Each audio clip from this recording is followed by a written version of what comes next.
Hi guys! So for today's vlog, magluluto tayo ng ukoy na puso ng saging. Meron tayo ditong puso ng saging, asin, magic sarap, paminta, sibuyas, bawang, itlog at harina. Syempre, ang una nating gagawin, hiwain natin ng maliliit ang puso ng saging.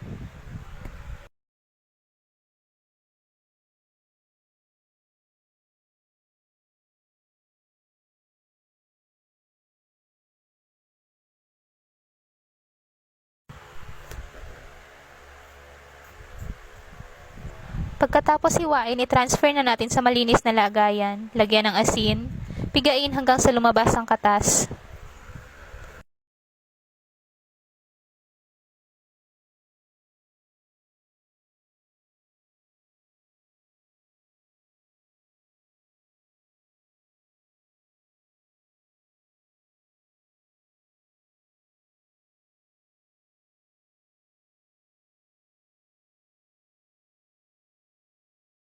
Pagkatapos mong pigain, i-transfer ulit natin sa malinis na lagayan.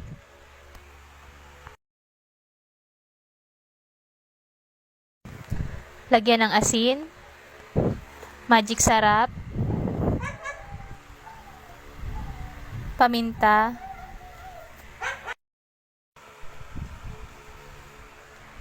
bawang, sibuyas. Ilagay na rin natin ang harina.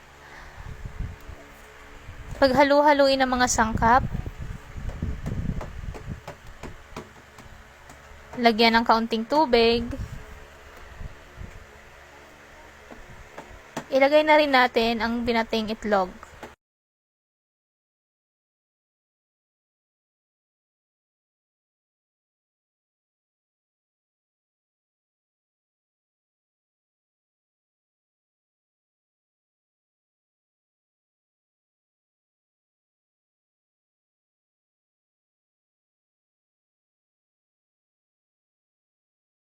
Pag sa tingin mo okay na ang consistency niya, hindi malabnaw, hindi rin malapot, i-proceed na natin sa pagprito.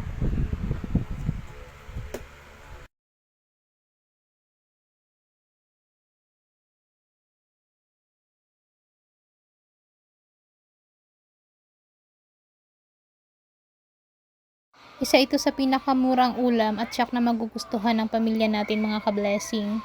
Pwede nyo itong partneran ng kahit anong suka, lalo na kung may sili.